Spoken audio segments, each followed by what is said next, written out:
Okay, here we are in the next video on Exodus. We just covered what happened in the first part of the book, which is the story of the Jews leaving the land of Egypt. Parsha 3 is when we had the Exodus, and Parsha 4, that's when we had the splitting of the Red Sea.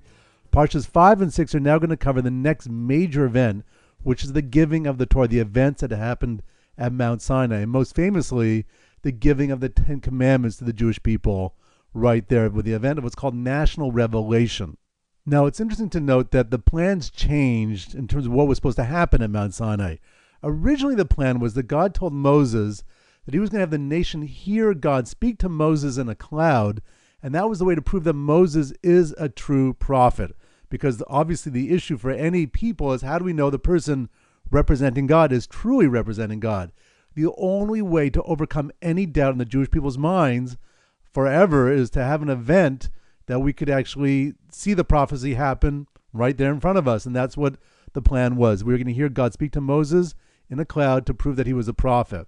But when Moses came down Sinai and told us that was the plan, we said that no, we want God to speak to us directly. Moses goes up Sinai and he tells God that the Jewish people want to hear God speak to them directly.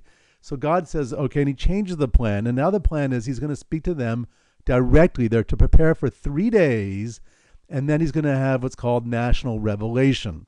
So the Jewish people prepare, and then we have the actual giving of the Ten Commandments. But the actual event of national revelation was so intense that things actually changed again on the ground when God gives over only the first 2 of the commandments to the Jewish people, and then Moses ascended for 40 days to get the rest of the Torah. The Jewish people couldn't take it. They said every time a word came out of God's mouth, so to speak, our souls left our bodies. It was way too intense. And after the second commandment, we told Moses, we believe you, you're a prophet, you go up and get the rest. And that's what happens at the very end of the 5th parsha over here. Moses goes up for 40 days to get the rest of the Torah. You can actually see a hint of this in the first 2 commandments in terms of the language. The first 2 commandments are in the first person. We're going to cover that in just a moment. I'm the Lord your God who took you out of Egypt. Don't have false gods before me. Those are in the first person. The 3rd commandment is going to be, don't say God's name in vain.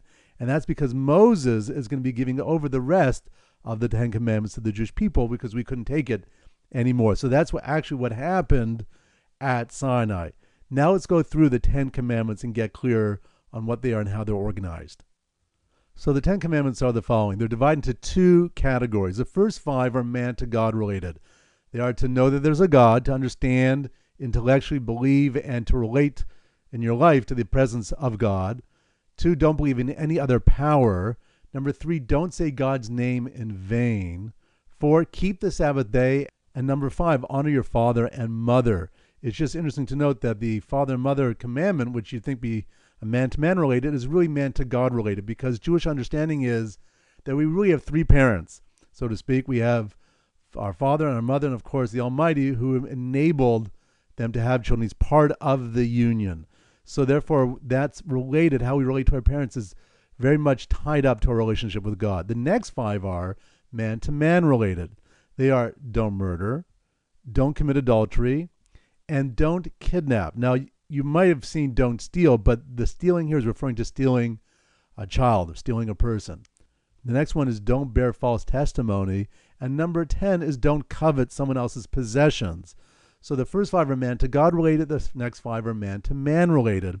And this is the foundation, so to speak, of Jewish law and our understanding of what we're meant to accomplish as a society. And you can imagine a society that maintains all these commandments as a standard, where there's no murder, no adultery, no kidnapping, and so on throughout our society, is obviously going to be an ideal, enlightened society. Now, the amazing thing is that the whole idea of the 10 Commandments is a misnomer. If you've actually read the Torah, you'll realize there are more than 10 commandments in the 10 commandments.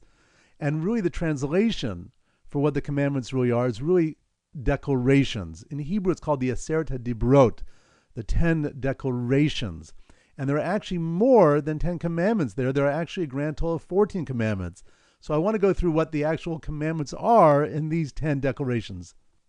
So this is how they're organized. We have the man-to-God commandments. We have know there's a God, don't believe in any other powers we saw before. And then included in this declaration, we have also don't make a graven image. Number 4 is don't worship idols in the ways we worship God. For example, we bring offerings, we pour libations of wine on the altar. We prostrate ourselves in the temple. We won't do that to an idol. And number 5 is don't worship idols in the way they are worshipped. So if there is some unique form of worship, we're not allowed to do that to the idol as well.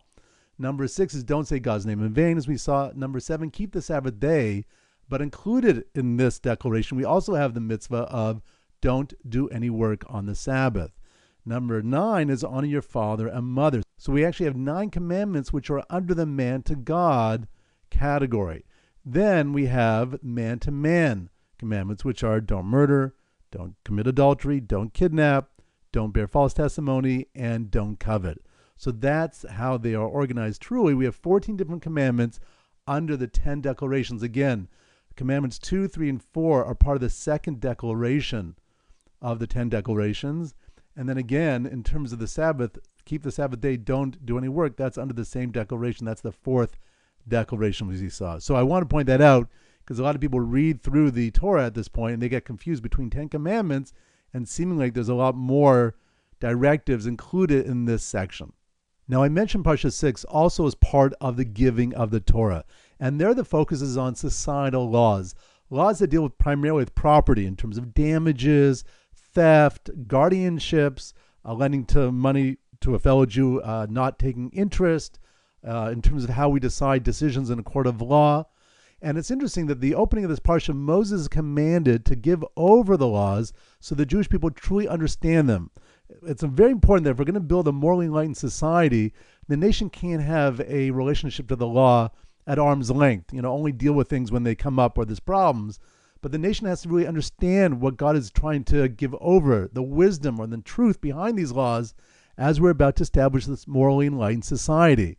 So that's what's covered as the second parsha of the giving of the Torah. Together, only through reading these 2 parshas together are we going to understand exactly what happened at Mount Sinai when we became God's people. All right, it's time to do a little review. Here goes. Parshas 5 and 6, we have the giving of the Torah. Parsha 5 focuses on the 10 commandments, and we saw the plans changed a lot.